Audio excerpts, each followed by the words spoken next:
प्रिय छात्रों नमस्कार।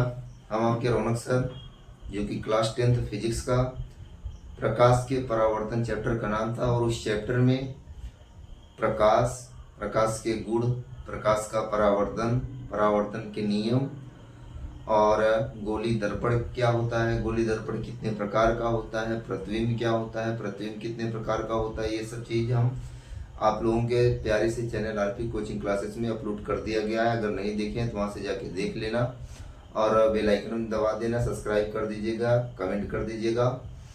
और उसी चैप्टर के अगली हेडिंग आपकी होती है गोली दर्पण से संबंधित कुछ महत्वपूर्ण परिभाषाएं।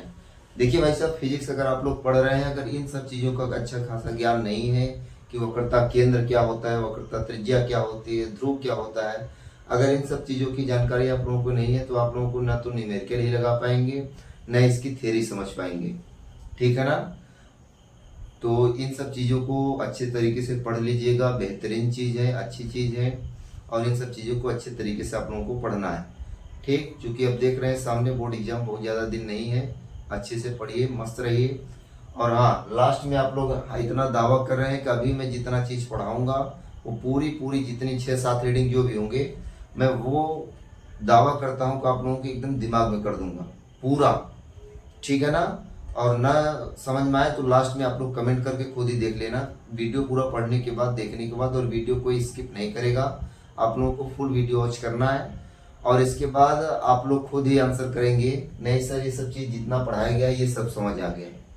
ठीक है, चलिए फिर हम चलते हैं, बात कम करके हुए अपने वीडियो की तरफ चलते हैं। ठीक है, तो हेडिंग आपकी पहली हेडिंग हो जाती है वक्रता केंद्र क्या होता है। ठीक, तो वक्रता केंद्र देखिएगा। अच्छा, ये मान लीजिए कौन सा दर्पण है, अवतल दर्पण है और ये वाला हमारा उत्तल दर्पण है। एक दर्पण के लिए देखिएगा, ये अवतल दर्पण है। अगर मैं इसके हिसाब से गोला बनाऊं, इसके लिए गोला यही बनेगा ना। यानी वक्रता केंद्र क्या होता है, वक्रता केंद्र गोलीय दर्पण का एक भाग होता है। अब ऐसे ऐसे करके बनाया गया था ना जो गोली दर्पण, तो वक्रता केंद्र जो होता है वो गोली दर्पण का एक भाग होता है और इसका केंद्र ही, जो इसका केंद्र होगा वही इसका क्या कहलाएगा, वक्रता केंद्र। यानी कह सकते हैं उस गोले के केंद्र को जिसका कि गोलीय दर्पण एक भाग होता था वही हमारी क्या कहलाती है, वक्रता केंद्र। फिर से देखिएगा एक बार, हम ये बताएं कि जैसे हमारा अवतल दर्पण था तो इसके सापेक्ष गोले का निर्माण यहां से होगा। ठीक है ना, हाँ या ना। आगे इधर देखेंगे उत्तल दर्पण है, गोले का निर्माण इधर से हो जाएगा, होगा ना। अब एक चीज देखिएगा, तो हम बताएं जो वक्रता केंद्र होता है यह गोले दर्पण का एक भाग होता है और इसके केंद्र को ही क्या बोला जाता है, वक्रता केंद्र। तो परिभाषा क्या होगा, उस गोले के केंद्र को जिसका कि गोली दर्पण क्या होता है, एक भाग होता है, हमारा क्या कहलाता है, दर्पण का वक्रता केंद्र कहलाता है।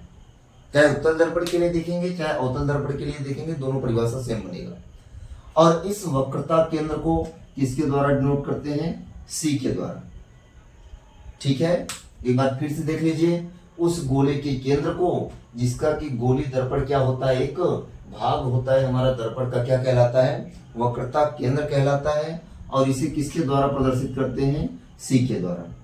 ठीक, आगे देखेंगे वक्रता त्रिज्या क्या होती है, इसी वाली लाइन से समझेंगे वक्रता त्रिज्या क्या होती है। यानी वक्रता केंद्र सी, ठीक है, वक्रता केंद्र सी तथा ध्रुव पी के बीच की जो दूरी होती है वही उसकी क्या कहलाती है, वक्रता त्रिज्या कहलाती है। यानी ये जो पीसी वाली दूरी दिख रहा होगा, ये पीसी टोटल, चाहे अवतल दर्पण का लेंगे चाहे उत्तल दर्पण का लेंगे, पीसी वाली जो दूरी दिख रही है वही उसकी क्या कहलाती है, वक्रता त्रिज्या, वक्रता त्रिज्या। कुछ बात समझ में आई? फिर से देखिएगा एक बार, वक्रता त्रिज्या क्या होती है, जो वक्रता केंद्र सी तथा ध्रुव पी के बीच की जो दूरी होती है वही उसकी क्या कहलाती है, वक्रता त्रिज्या। यानी टोटल पीसी या सीपी वाली दूरी को हम क्या बोल सकते हैं, वक्रता त्रिज्या। और वक्रता त्रिज्या को डिनोट करते हैं कैपिटल या स्मॉल आर के द्वारा। वक्रता त्रिज्या को कैपिटल या स्मॉल आर के द्वारा क्या किया जाता है, प्रदर्शित किया जाता है। तो दो परिभाषा हमने क्या बताया, उस गोले के केंद्र को, जिसका कि गोली दर्पण क्या होता है, एक भाग होता है दर्पण का, क्या कहलाता है, वक्रता केंद्र कहलाता है। और इसे किसके द्वारा प्रदर्शित करते हैं, सी के द्वारा। यानी उस गोले के केंद्र को, जिसका कि दर्पण एक भाग होता है, दर्पण का वक्रता केंद्र कहलाता है, और इसे किसके द्वारा प्रदर्शित करते हैं, स्मॉल सी के द्वारा। ठीक है, अगले हेडिंग देखेंगे, वक्रता त्रिज्या क्या थी। वक्रता केंद्र सी तथा दर्पण के ध्रुव पी के बीच की दूरी को ही क्या बोला जाता है, वक्रता त्रिज्या। अच्छा, ये ध्रुव क्या होता है, देखेंगे इस वाले टोटल पृष्ठ को बोला जाता है परावर्तक पृष्ठ। जिस पृष्ठ से प्रकाश का परावर्तन या अपवर्तन होता है, उसी पृष्ठ को कौन सा पृष्ठ बोलते हैं, परावर्तक पृष्ठ बोला जाता है।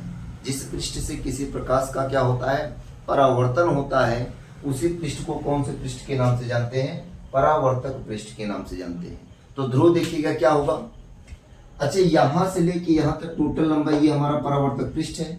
तो परावर्तक पृष्ठ का ये मध्य बिंदु दिखाई दे रहा है ना, कि मध्य बिंदु पर हमारा क्या बनाया गया है, ध्रुव बनाया गया है।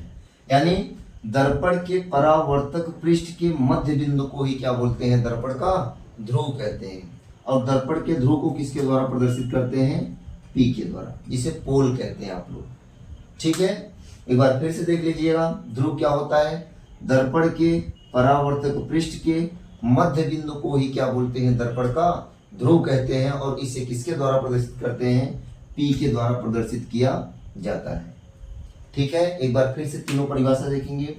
उस गोले के केंद्र को, जिसका कि गोली दर्पण क्या होता है, एक भाग होता है, दर्पण का क्या कहलाता है, वक्रता केंद्र कहलाता है। और इस वक्रता केंद्र को किसके द्वारा प्रदर्शित करते हैं, सी के द्वारा प्रदर्शित करते हैं। आगे वक्रता त्रिज्या क्या होती है, वक्रता केंद्र सी तथा ध्रुव पी के बीच की जो दूरी होती है, वही दूरी क्या कहलाती है, वक्रता त्रिज्या। यानी वक्रता त्रिज्या को कैपिटल आर के द्वारा प्रदर्शित किया जाता है।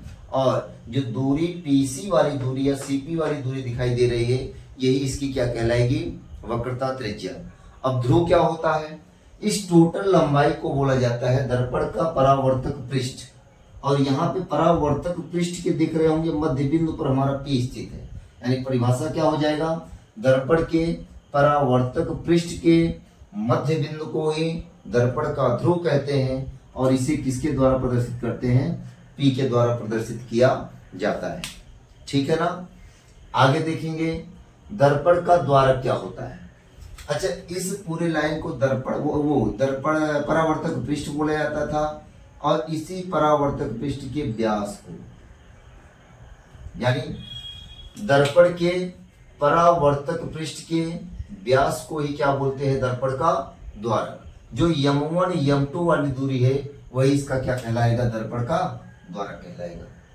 ठीक है ना, दर्पण का द्वारक क्या होता है, दर्पण के परावर्तक पृष्ठ के व्यास को ही क्या बोलते हैं, दर्पण का द्वारक कहते हैं। और इसे किसके द्वारा डिनोट करते हैं, जो M1 M2 है, यही दर्पण का क्या कहलाता है, द्वारक कहलाता है।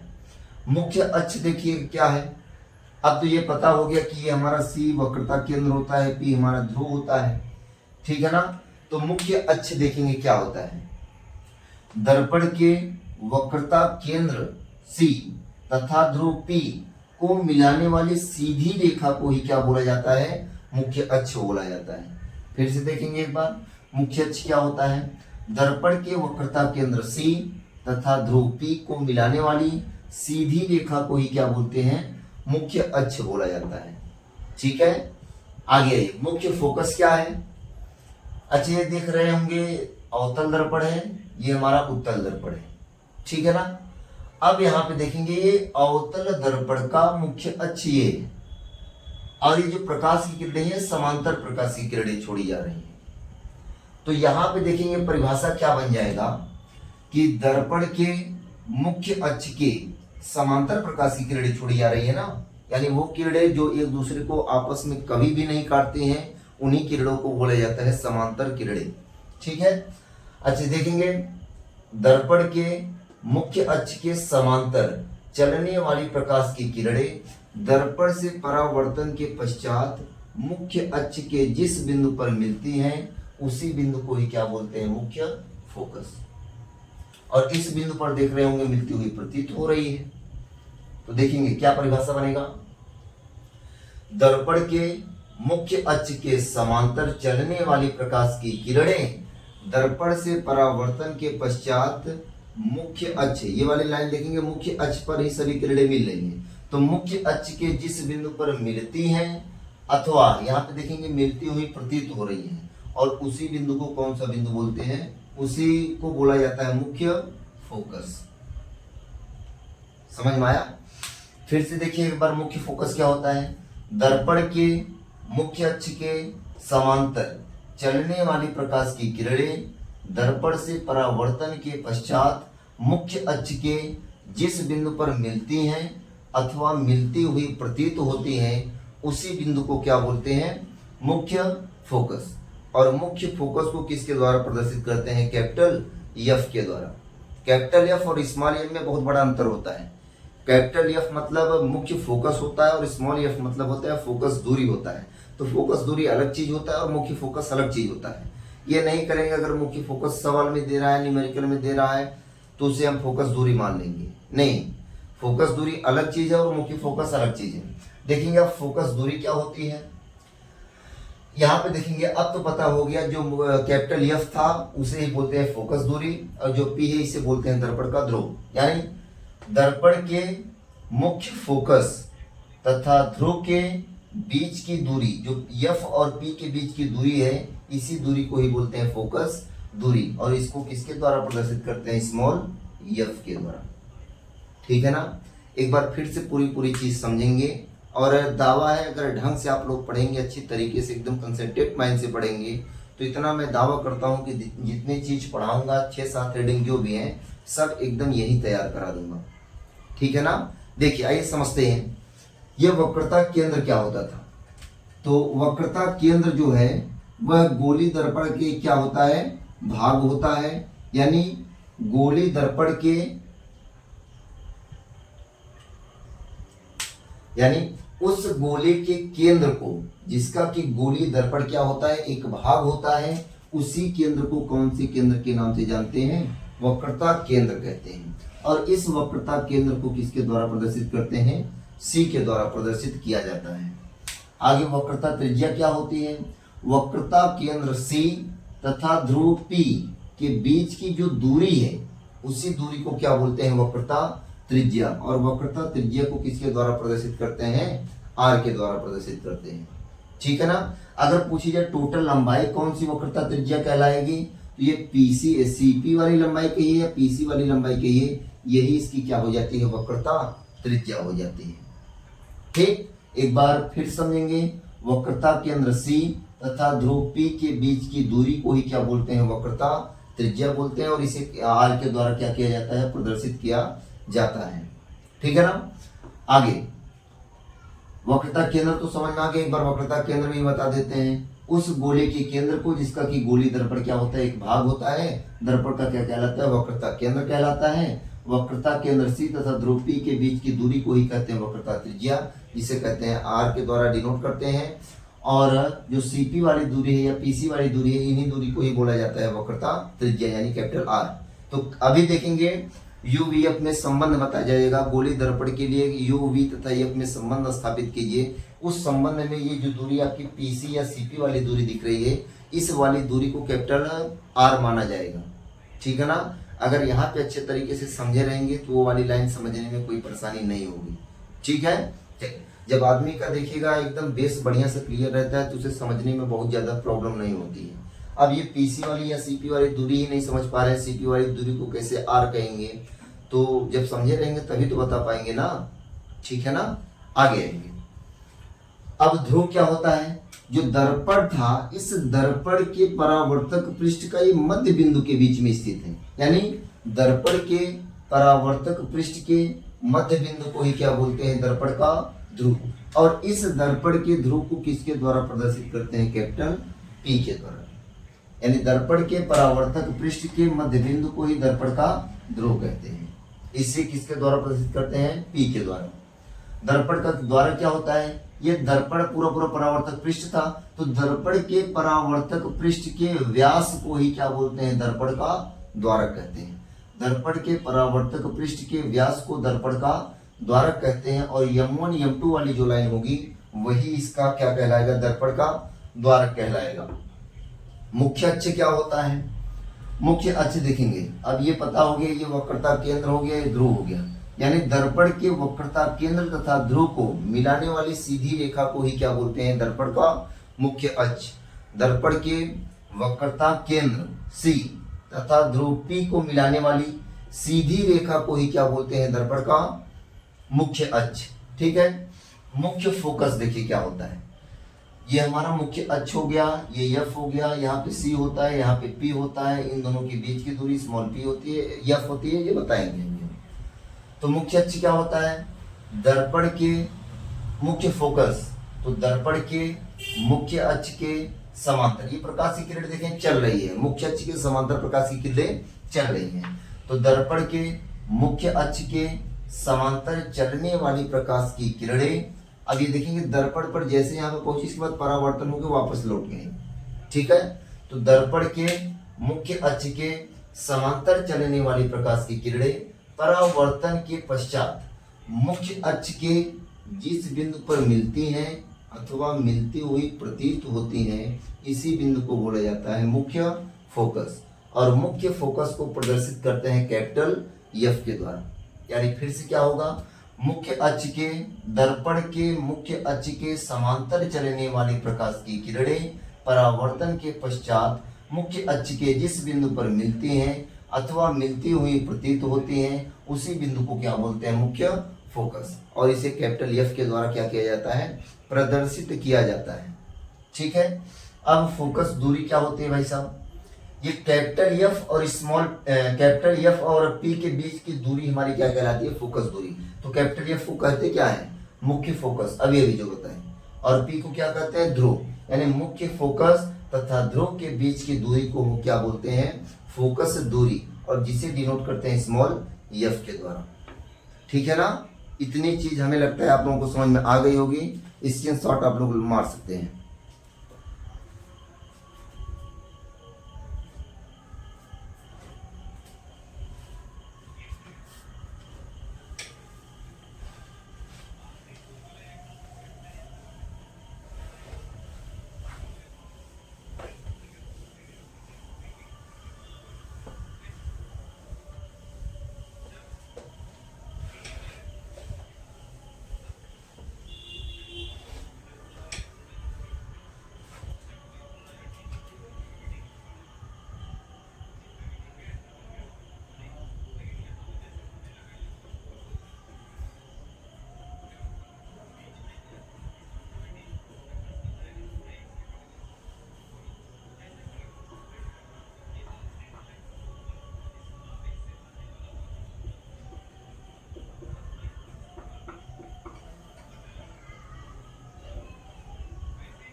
चलिए अगली हेडिंग है निर्देशांक ज्यामिति की चिन्ह परिपाटी। निर्देशांक ज्यामिति की चिन्ह परिपाटी देख लीजिए, उतना ज्यादा महत्वपूर्ण है। अब मान लीजिए एक बार थोड़ी देर के लिए इधर पिछले कुछ परिभाषाओं जैसे दर्पण का द्वारक हो गया और थोड़े जैसे मुख्य अक्ष हो गया, दर्पण का द्वारक हो गया, ये सब मान लीजिए थोड़ा बहुत अगर कम पढ़ेंगे तो एक हिसाब से चल जाएगा। लेकिन निर्देशांक ज्यामिति आप लोगों को अच्छी तरीके से आना चाहिए, क्योंकि अगर निर्देशांक ज्यामिति आप लोगों को नहीं पता है तो आप लोग न्यूमेरिकल जो इसका अंकित प्रश्न होता है वो नहीं सॉल्व कर पाएंगे। क्यों नहीं सॉल्व कर पाएंगे? क्योंकि जो निर्देशांक ज्यामिति की चिन्ह परिपाटी लगेगी, जैसे दर्पण अवतल दर्पण हो गया, उत्तल दर्पण हो गया, यहाँ पे कब प्लस होता है, कब चिन्ह माइनस होता है, तो ये सब जानकारियां जो मिलती हैं वो हमें चिन्ह परिपाटी से ही मिलती है। ठीक है, तो निर्देशांक ज्यामिति की चिन्ह परिपाटी होता क्या है, आइए हम समझाते हैं।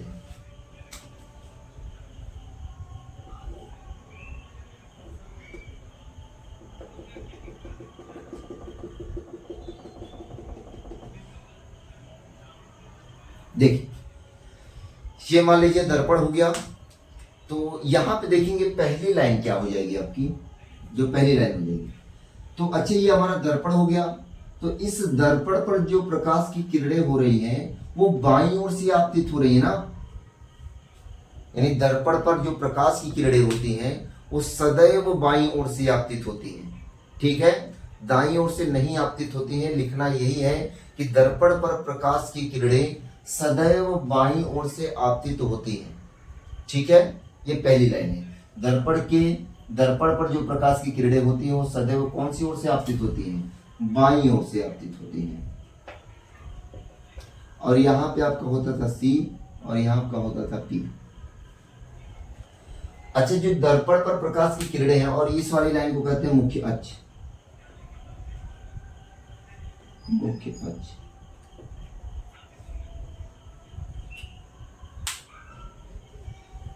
ठीक है। अच्छा, जो दर्पण पर हम बताए दर्पण पर प्रकाश की किरणें सदैव किस ओर से आपतित होती हैं? बाईं ओर से आपतित होती हैं। दूसरी लाइन लिखिएगा, क्या है? जो दर्पण पर प्रकाश की किरणें होती हैं वो ध्रुव P तथा मुख्य अक्ष के साथ मापी जाती हैं। दर्पण पर प्रकाश की किरणें सदैव दर्पण के ध्रुव P तथा मुख्य अक्ष के साथ मापी जाती हैं। ठीक है, अभी यही चर्चा होगी लेंस में। तो लेंस में अलग चीज हो जाएगा। मान लीजिए उत्तल लेंस हो गया, यहाँ पे होता है सी वक्रता केंद्र और ये होता है मुख्य अक्ष। यानी हम इसमें क्या बोलेंगे? लेंस में जो प्रकाश की किरणें होती है वो सदैव वक्रता वो प्रकाशीय केंद्र सी तथा मुख्य अक्ष के साथ मापी जाते हैं। तो दर्पण हम पढ़ा रहे हैं, तो दर्पण देखिएगा क्या होता है। दर्पण पर प्रकाश की किरणें, जो दर्पण होता है इसमें जो प्रकाश की किरणें होती है वो ध्रुव P तथा मुख्य अक्ष के साथ क्या होती हैं? मापी जाती हैं। दूसरी लाइन यही थी। ठीक, अब ये लाइन पता हो गया मुख्य अक्ष होता है। तो मुख्य अक्ष के जो ऊपर वाली लंबाई होती है वो प्लस चिन्ह के साथ मापी जाती है और मुख्य अक्ष के नीचे वाली जो लाइन होती है वो माइनस चिन्ह के साथ मापी जाती है। तो देखेंगे क्या होगा। जो सभी दूरियां होती हैं, हाँ, जो दर्पण हो गया, दर्पण के मुख्य अक्ष के ऊपर वाली लंबाई जो होती है वो धनात्मक चिन्ह के साथ तथा दर्पण के मुख्य अक्ष से नीचे की जो लंबाई होती है वो ऋणात्मक चिन्ह के साथ मापी जाती है। तो तीन एक बार फिर से समझेंगे आप लोग। तो दर्पण पर प्रकाश की किरणें सदैव बाईं ओर से आपतित होती हैं। सभी दूरियां दर्पण के ध्रुव P तथा वक्रता केंद्र C या मुख्य अक्ष के साथ मापी जाती हैं। ऐसे बोल लीजिए, सभी दूरियां दर्पण के ध्रुव P तथा मुख्य अक्ष के साथ क्या की जाती हैं? मापी जाती हैं। यानी जितनी भी दूरियां ली जाएंगी इन सब चीजों का जिक्र होगा। आप लोग वहां पे रेखीय आवर्धन हो गया और UVF में संबंध हो गया, वहां पर इस सब चीज को ये निर्देशांक ज्यामिति कितना महत्वपूर्ण है आप लोगों को पता चलेगा। ठीक है ना। तो यानी हम क्या बोल सकते हैं? सभी दूरियां दर्पण के ध्रुव P तथा मुख्य अक्ष के साथ क्या की जाती हैं? मापी जाती हैं। दर्पण पर प्रकाश की किरणें सदैव बाईं ओर से आपतित होती हैं। दूसरा, सभी दूरियां दर्पण के ध्रुव P तथा मुख्य अक्ष के साथ मापी जाती हैं। तीसरा, मुख्य अक्ष के ऊपर वाली लंबाई जो होती है वो प्लस चिन्ह के साथ तथा मुख्य अक्ष के नीचे वाली लंबाई जो होती है वो माइनस चिन्ह के साथ क्या किया जाता है? मापा जाता है। ठीक है, चलिए अब ये मान लीजिए हमारा दर्पण हो गया। तो जानते रहेंगे दर्पण हो चाहे उत्तल दर्पण हो चाहे अवतल दर्पण हो, अवतल दर्पण या उत्तल दर्पण हो, किसी भी दर्पण में हम बात कर रहे हैं तो दर्पण के जो दाहिने तरफ की दूरी होगी, अब जैसे दर्पण पर हम खड़े हैं, अब दाहिने तरफ की दूरी इधर हो गई और बाएं तरफ की दूरी इधर होगी। तो दाहिने तरफ की दूरी जो होगी वो प्लस चिन्ह के साथ तथा बाएं तरफ की दूरी हमारा माइनस चिन्ह के साथ मापी जाती है। ठीक है, यानी दर्पण पर जो प्रकाश की किरणें होती हैं वो दाहिनी तरफ प्लस चिन्ह के साथ तथा बाईं तरफ माइनस चिन्ह के साथ मापी जाती है। ठीक है, यानी जैसे C हो गया, CP वाली दूरी लिया जाएगा। इस CP वाली दूरी को कहते हैं R। तो R जो होगा मेरा ऋण चिन्ह के साथ होगा, यानी माइनस चिन्ह के साथ होगा। ठीक है, तो देखिए यही आपका निर्देशांक ज्यामिति है। तो देखिए इसमें पहले क्या थी, दर्पण पर प्रकाश की किरणें सदैव बाईं ओर से आपतित होती हैं। दूसरी चीज, सभी दूरियां दर्पण के ध्रुव P तथा मुख्य अक्ष के साथ मापी जाती हैं। तीसरी वाली लाइन, मुख्य अक्ष के ऊपर वाली जो लंबाई होती है वो प्लस चिन्ह के साथ तथा मुख्य अक्ष के नीचे की लंबाई जो होती है वो माइनस चिन्ह के साथ मापी जाती है। दर्पण पर दाहिने तरफ की दूरी जो होती है वो धनात्मक चिन्ह के साथ तथा बाएं तरफ की दूरी ऋणात्मक चिन्ह के साथ मापी जाती है।